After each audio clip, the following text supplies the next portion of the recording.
ಸೇವೆಯನು ಕೊಡೋ ಹರಿಯೇ ಕೂಗಿದರು ಧ್ವನಿ ಕೇಳಲಿಲ್ಲವೇ ನರಹರಿಯೇ ಬಾಗಿಲನು ತೆರೆದು ಸೇವೆಯನು ಕೊಡೋ ಹರಿಯೇ ಕೂಗಿದರು ಧ್ವನಿ ಕೇಳಲಿಲ್ಲವೇ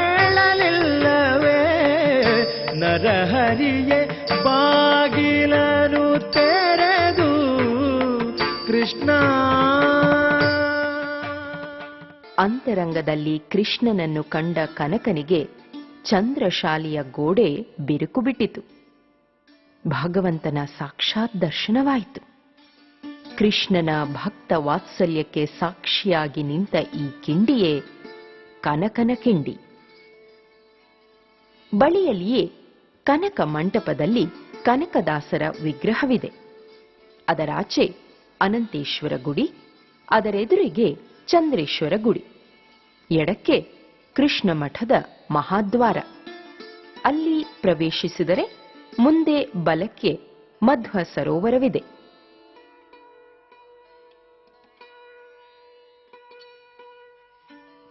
ಎಡಕ್ಕೆ ತಿರುಗಿದರೆ ಕೃಷ್ಣನ ಮಠ. ಭಕ್ತರು ಕನಕನ ಕಿಂಡಿಗೆ ಸರಿಯಾಗಿ ಎದುರಿಗೆ ಇರುವ ನವಗ್ರಹ ಕಿಂಡಿಯಲ್ಲಿಯೇ ದರ್ಶನ ಮಾಡಬೇಕು.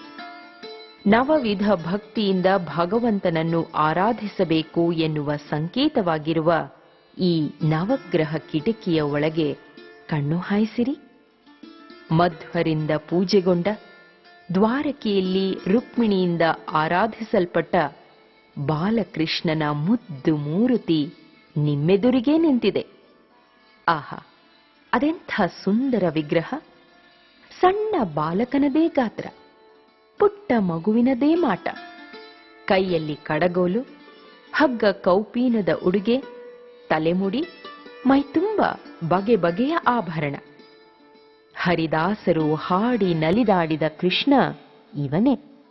ಅಷ್ಟಯತಿಗಳಿಂದ ನವವಿಧ ಪೂಜೆಯನ್ನು ದಿನವೂ ಪಡೆಯುವ ಕೃಷ್ಣ ಇವನೇ.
ಶ್ರೀಕೃಷ್ಣನ ಎದುರಿಗಿರುವ ಚಂದ್ರಶಾಲೆಯ ಎರಡೂ ಪಕ್ಕಗಳಲ್ಲಿ ವಾದಿರಾಜರಿಂದ ಪ್ರತಿಷ್ಠೆಗೊಂಡ ಆಂಜನೇಯ, ಗರುಡನ ವಿಗ್ರಹಗಳು.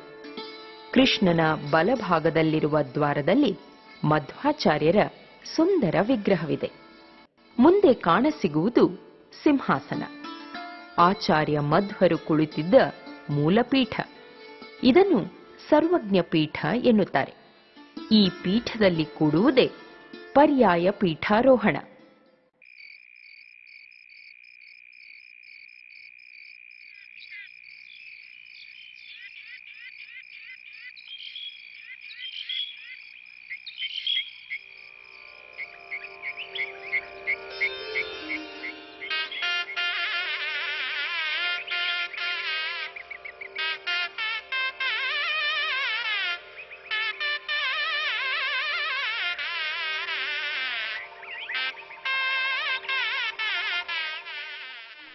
श्रीशौरी रुक्मिणी लोला गीताचार्या यदुत्तमा उत्तिष्ठ उडुपी कृष्णा श्रीरौप्यपीठ संस्थिता श्रीशौरी रुक्मिणी लोला गीताचार्या यदुत्तमा उत्तिष्ठ उडुपी कृष्णा श्रीरौप्यपीठ संस्थिता उत्तिष्ठोत्तिष्ठ गोपाला उत्तिष्ठ पुरुषोत्तमा उत्तिष्ठ मुरलीलोला भक्तानां वाञ्छितप्रदा उत्तिष्ठोत्तिष्ठ गोपाला उत्तिष्ठ पुरुषोत्तमा उत्तिष्ठ मुरलीलोला भक्तानां वाञ्छितप्रदा अष्टाङ्गयोगमय श्रीहरिवासुदेवा.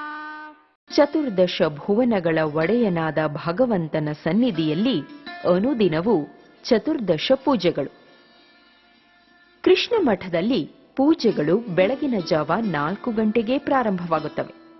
ಪರ್ಯಾಯ ಶ್ರೀಪಾದರು ಮಧ್ವ ಸರೋವರದಲ್ಲಿ ಮಿಂದು ಜಪತರ್ಪಣಗಳನ್ನು ಮುಗಿಸಿ ಕೃಷ್ಣ ವಿಗ್ರಹಕ್ಕೆ ಹಿಂದಿನ ದಿನ ತೊಡಿಸಿದ್ದ ಹೂ, ಗಂಧ, ತುಳಸಿ, ಅಲಂಕಾರದ ಆಭರಣಗಳೆಲ್ಲವನ್ನೂ ತೆಗೆದು ಅವಲಕ್ಕಿ, ಮೊಸರು, ನೆನೆಗಡಲೆ, ಶುಂಠಿ, ಬೆಲ್ಲ, ತೆಂಗಿನಕಾಯಿಗಳನ್ನು ಸಮರ್ಪಿಸಿ ಆರತಿ ಬೆಳಗುತ್ತಾರೆ.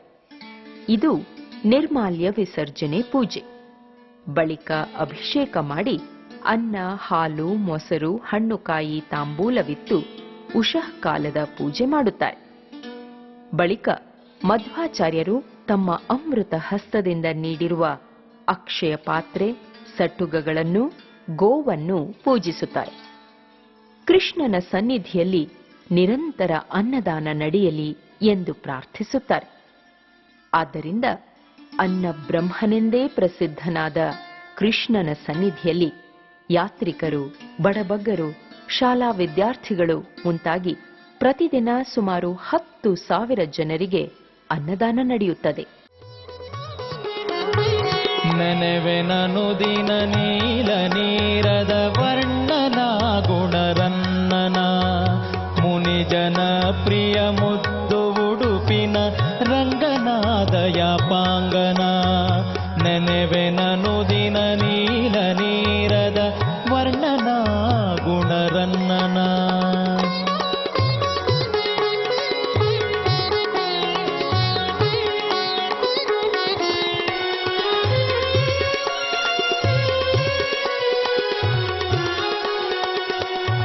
ದೇವಕೀ ಜಠರೋದಯ ಬುಧಿ ಚಂದ್ರನ ಗುಣ ಸಾಂದ್ರನ. ಗೋವ್ರಜಕ್ಕೆ ಘನ ಯಮುನೆಯ ದಾಟಿ ಬಂದನ ಅಲ್ಲಿ ನಿಂದನ. ಮಾವ ಕಳುಹಿದ ಮಾಯಾ ಶಟವಿಯ ಕೊಂದನಾಚಿದಾನಂದನ.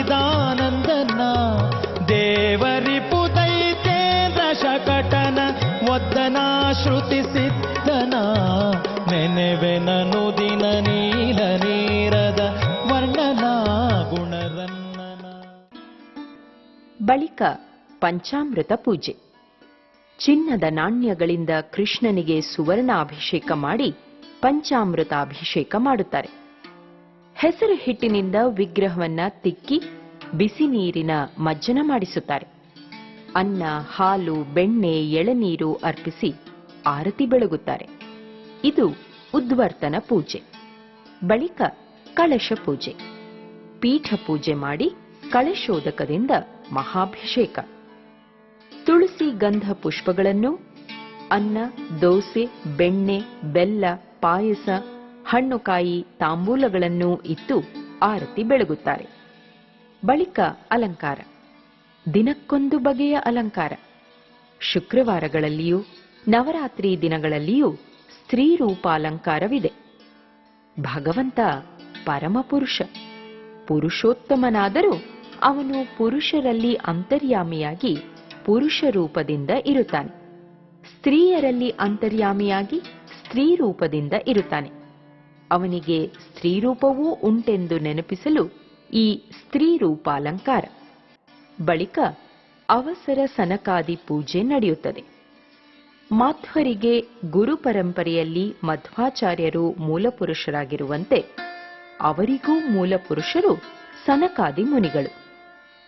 ಮಧ್ವಾಚಾರ್ಯರು ಕೃಷ್ಣ ಪ್ರತಿಷ್ಠೆ ಮಾಡಿದ ಬಳಿಕ ತಾವು ಮಧ್ಯಾಹ್ನದ ಮಹಾಪೂಜೆ ನಡೆಸುವ ಮುನ್ನ ಸ್ವಲ್ಪ ಹೊತ್ತು ಸನಕಾದಿ ಮುನಿಗಳೂ ಬಂದು ಪೂಜೆ ಮಾಡಲು ಅವಕಾಶ ನೀಡಿದ್ದಾರೆ. ಅದರಂತೆ ಪರ್ಯಾಯ ಶ್ರೀಪಾದರು ಮಹಾಪೂಜೆ ಮಾಡುವ ಮುನ್ನ ಗರ್ಭಗುಡಿಯಿಂದ ಹೊರಕ್ಕೆ ಬಂದು ಕುಳಿತು ಸ್ವಲ್ಪ ಹೊತ್ತು ಕಾಯುತ್ತಾರೆ. ಈ ಅವಸರದಲ್ಲಿ ಅಂದರೆ ಅವಕಾಶದಲ್ಲಿ ಸನಕಾದಿಗಳು ನಡೆಸುವ ಪೂಜೆ. ಅವಸರ ಸನಕಾದಿ ಪೂಜೆಯ ಬಳಿಕ ಶ್ರೀಪಾದರು ಮತ್ತೆ ಒಳಗೆ ಪ್ರವೇಶಿಸಿ ನೈವೇದ್ಯ ಅರ್ಪಿಸಿ ಆರತಿ ಎತ್ತುತ್ತಾರೆ. ಬಳಿಕ ಮಹಾಪೂಜೆ. ಪರ್ಯಾಯ ಶ್ರೀಪಾದರು ಇನ್ನೊಮ್ಮೆ ಮಧ್ವ ಸರೋವರದಲ್ಲಿ ಮಿಂದು ಕೃಷ್ಣನಿಗೆ ವಿಷ್ಣು ಸಹಸ್ರನಾಮಾರ್ಚನೆ ಮಾಡಿ ಬಗೆ ಬಗೆಯ ನೈವೇದ್ಯಗಳಿಗೆ ತುಳಸಿಯನ್ನು ಹಾಕಿ ಗರ್ಭಗುಡಿಯಿಂದ ಹೊರಗೆ ಬಂದು ನಿಲ್ಲುತ್ತಾರೆ. ಈ ಸಮಯದಲ್ಲಿ ಸ್ವತಃ ಮಧ್ವಾಚಾರ್ಯರೇ ಬಂದು ನೈವೇದ್ಯ ಸಮರ್ಪಣೆ ಮಾಡುತ್ತಾರೆ ಎಂಬುದು ನಂಬಿಕೆ. ಓಂ ನಮೋ ಭಗವತೆ ವಾಸುದೇವಾಯ. ಓಂ ವಿಶ್ವಂ ವಿಷ್ಣುರ್ವಷಟ್ಕಾರೋ ಭೂತಭವ್ಯಭವತ್ಪ್ರಭುಃ ಭೂತಕೃದ್ಭೂತಭೃದ್ಭಾವೋ ಭೂತಾತ್ಮಾ ಭೂತಭಾವನಃ ಭೂತಾತ್ಮಾ ಪರಮಾತ್ಮಾ ಚ ಮುಕ್ತಾನಾಂ ಪರಮಾಗತಿಃ ಅವ್ಯಯಃ ಪುರುಷಃ ಸಾಕ್ಷಿ ಕ್ಷೇತ್ರಜ್ಞೋಕ್ಷರ ಏವ ಚ ಯೋಗೋ ಯೋಗವಿದಾಂ ನೇತಾ ಪ್ರಧಾನ ಪುರುಷೇಶ್ವರಃ ನಾರಸಿಂಹವಪುಃ ಶ್ರೀಮಾನ್ ಕೇಶವಃ ಪುರುಷೋತ್ತಮಃ.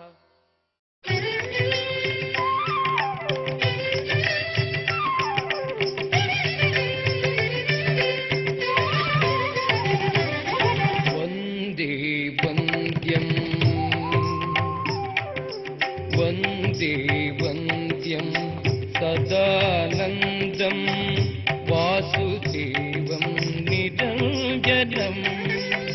ವಂದೇ ವಂದ್ಯಂ ಸದಾನಂದಂ ವಾಸುದೇವಂ ನಿರಂಜನಂ. ಇಂದಿರಾಪತಿಮಾದ್ಯಾದಿ ವರದೇಶವರಪ್ರದಂ.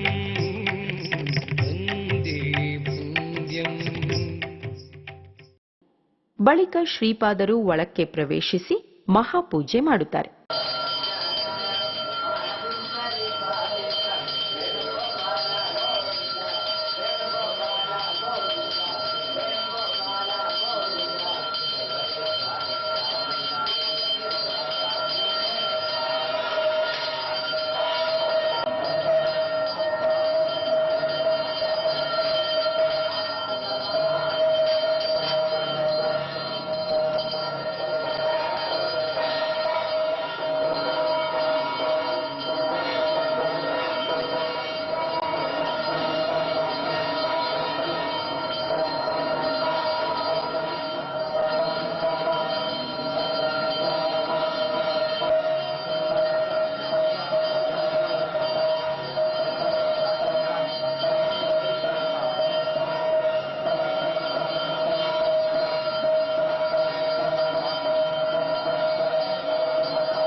ಇದಾದ ನಂತರ ಕೃಷ್ಣನಿಗೆ ಅರ್ಪಿತವಾದ ನೈವೇದ್ಯದಿಂದಲೇ ಆಂಜನೇಯ ಗರುಡರಿಗೂ ಮಧ್ವಾಚಾರ್ಯರಿಗೂ ಪೂಜೆ ಮಾಡಿ ಸುಬ್ರಹ್ಮಣ್ಯನಿಗೂ ಪೂಜೆ ಮಾಡಿ ವೃಂದಾವನಗಳಿಗೆ ತೀರ್ಥೋದಕವನ್ನಿತ್ತು ಅಶ್ವತ್ಥ ಪ್ರದಕ್ಷಿಣೆ ಮಾಡುತ್ತಾರೆ.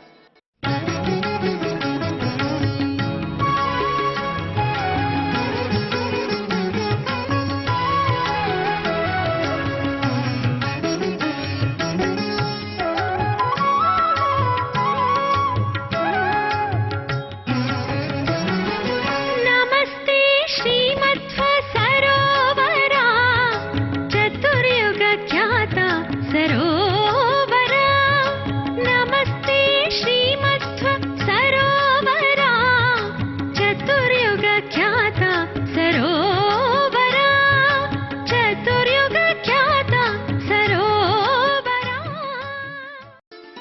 ಮಧ್ವ ಸರೋವರದಲ್ಲಿ ಗಂಗೆಯ ಸನ್ನಿಧಾನವಿದೆ. ಮಧ್ವಾಚಾರ್ಯರು ಬದರಿ ಯಾತ್ರೆಗೆಂದು ಹೊರಟಾಗ ಗುರುಗಳಿಗೆ ಶಿಷ್ಯನ ವಿರಹ ತಡೆಯದಾಯಿತು. ಆಗ ಆಚಾರ್ಯರು ಗಂಗೆಯನ್ನು ಅರಸಿ ಹೋಗುವುದು ಬೇಡ ಎಂಬಂತೆ ಗಂಗೆಯೇ ಮಧ್ವ ಸರೋವರದಲ್ಲಿ ಪ್ರತ್ಯಕ್ಷಳಾದಳು. ಸರೋವರದ ನೈಋತ್ಯ ಮೂಲೆಯಲ್ಲಿ ಗಂಗಾಜಲದ ಬಳಿ ಬಣ್ಣದ ಧಾರೆಯೊಂದು ಜಿನುಗಿತು. ಎಲ್ಲರೂ ಆ ಪವಿತ್ರ ಜಲದಲ್ಲಿ ಮಿಂದರು. ಅದರ ನೆನಪಿಗಾಗಿ ಅಲ್ಲಿಯೇ ಮಕರ ವಾಹನೆಯಾದ ಭಾಗೀರಥಿಯ ಗುಡಿ ಇದೆ. 12 ವರುಷಕ್ಕೆ ಒಮ್ಮೆ ತೋರಿ ಬರುವಳು ಇಲ್ಲಿ ಭಾಗೀರಥಿ.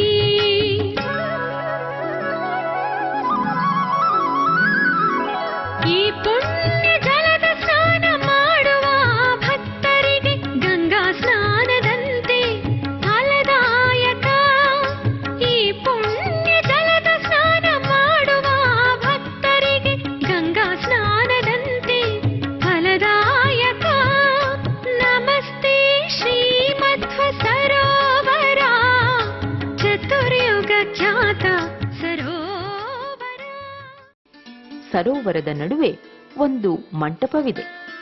ಉತ್ಥಾನ ದ್ವಾದಶಿಯಲ್ಲಿ ಕ್ಷೀರಾಬ್ಧಿ ಪೂಜೆ ನಡೆಯುವುದು ಇಲ್ಲಿಯೇ. ಈ ಮಂಟಪದ ಸುತ್ತಲೂ ತೆಪ್ಪೋತ್ಸವ ನಡೆಯುತ್ತದೆ. ಸರೋವರದ ಬಲಭಾಗದಲ್ಲಿ ಭೋಜನ ಶಾಲೆ, ಅದರೊಳಗೊಂದು ಆಂಜನೇಯನ ಗುಡಿ ಇದೆ. ಅದರಾಚೆ ವಸಂತ ಮಂಟಪ, ಅದರ ಮೇಲ್ಗಡೆ ಕನಕ ಸಭಾ ಮಂಟಪ. ವಸಂತ ಮಂಟಪದ ಮಗ್ಗುಲಿಗೆ ಸುಬ್ರಹ್ಮಣ್ಯ ಗುಡಿ ಇದೆ. ದಿಲ್ಲಿಯ ರಾಜ ಶ್ರೀ ವಾದಿರಾಜ ತೀರ್ಥರಿಗೆ ಕಳುಹಿಸಿಕೊಟ್ಟ ಚಿನ್ನದ ರಾಶಿಯನ್ನು ಅವರು ಇಲ್ಲಿ ಭೂಗತ ಮಾಡಿ ಅದರ ಮೇಲೆ ನಾಗಪ್ರತಿಷ್ಠೆ ಮಾಡಿದರೆಂದು ಹೇಳುತ್ತಾರೆ. ಸುಬ್ರಹ್ಮಣ್ಯ ಗುಡಿಯ ಪಕ್ಕದಲ್ಲಿ ನವಗ್ರಹ ಗುಡಿ, ಅದರ ಪಕ್ಕದಲ್ಲಿ ಅಷ್ಟಮಠಗಳ ಪ್ರಾಚೀನ ಯತಿಗಳ ವೃಂದಾವನಗಳಿವೆ. ಹಿಂಬದಿಯಲ್ಲಿ ಗೋಶಾಲೆ. ವೃಂದಾವನಗಳಾಚೆ ಅಶ್ವತ್ಥ ವೃಕ್ಷವಿದೆ. ಅದರಾಚೆಗೆ ರಾಜಾಂಗಣ, ವಿಶಾಲವಾದ ಭವ್ಯವಾದ ಸಭಾಂಗಣ ಇದು. ಇಲ್ಲಿ ಬಗೆ ಬಗೆಯ ಸಾಂಸ್ಕೃತಿಕ ಕಾರ್ಯಕ್ರಮಗಳು ಅನುದಿನ ನಡೆಯುತ್ತವೆ. ಪಾಜಕ ಕ್ಷೇತ್ರ, ಇಲ್ಲಿ ಎಲ್ಲಿ ನೋಡಿದರೂ ಬಂಡೆಗಲ್ಲುಗಳು. ಇಲ್ಲಿ ನೀರಿನ ಅಭಾವ ಇರುವುದನ್ನು ಕಂಡು ಪರಶುರಾಮ ಪರಶುತೀರ್ಥ, ಧನುಸ್ತೀರ್ಥ, ಬಾಣತೀರ್ಥ, ಗದಾತೀರ್ಥ ಎಂದು 4 ತೀರ್ಥಗಳನ್ನು ನಿರ್ಮಿಸಿ ನೀರನ್ನು ನೀಡಿದ. ಆದ್ದರಿಂದ ಇದು ಪಾಜಕ ಎನಿಸಿತು. ಅಲ್ಲಿ ಬೆಟ್ಟದ ತುದಿಯಲ್ಲಿ ಮಹಿಷಮರ್ದಿನಿ ದುರ್ಗೆಯನ್ನು ಪರಶುರಾಮ ಸ್ಥಾಪಿಸಿದ. ಬೆಟ್ಟದ ಕೆಳಗೆ ಮುಂದೆ ಪರಶುರಾಮನ ಗುಡಿಯ ನಿರ್ಮಾಣವೂ ಆಯಿತು. ಆಚಾರ್ಯ ಮಧ್ವರು ಬಾಲಕನಾಗಿದ್ದಾಗ ನಡೆಸಿದ್ದ ಅತಿ ಮಾನುಷ ಚಟುವಟಿಕೆಗಳಿಗೆ ಭೌತಿಕ ಸಾಕ್ಷಿಗಳನ್ನು ನಾವು ಪಾಜಕದಲ್ಲಿ ಕಾಣಬಹುದಾಗಿದೆ.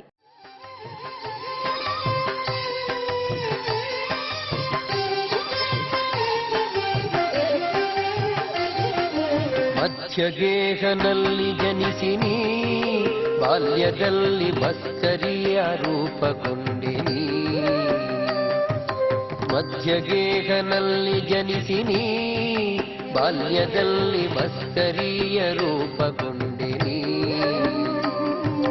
ಸತ್ಯವತಿಯ ಸುತನ ಭಜಿಸಿ ಸನ್ಮುಖದಿ ಭಾಷ್ಯ ಮಾಡಿ, ಸತ್ಯವತಿಯ ಸುತನ ಭಜಿಸಿ ಸನ್ಮುಖದಿ ಭಾಷ್ಯ ಮಾಡಿ, ಸಜ್ಜನರ ಪೊರೆವ ಮುದ್ದು ಪುರಂದರ ವಿಠಲನ ದಾಸ ವೀರ ಹನುಮ ಬಹು ಪರಾಕ್ರಮ.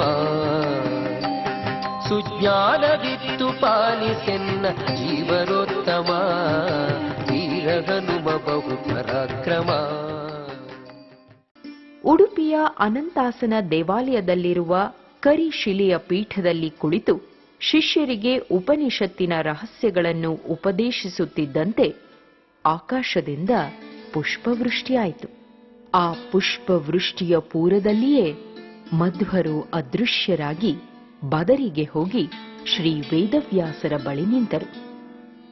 ಶ್ರೀ ಮಧ್ವಾಚಾರ್ಯರು ನಿರ್ಮಲ ಭಕ್ತಿಯ ಸಂದೇಶವನ್ನು ಜಗತ್ತಿಗೆ ನೀಡಿದ ಕ್ಷೇತ್ರ ಉಡುಪಿ.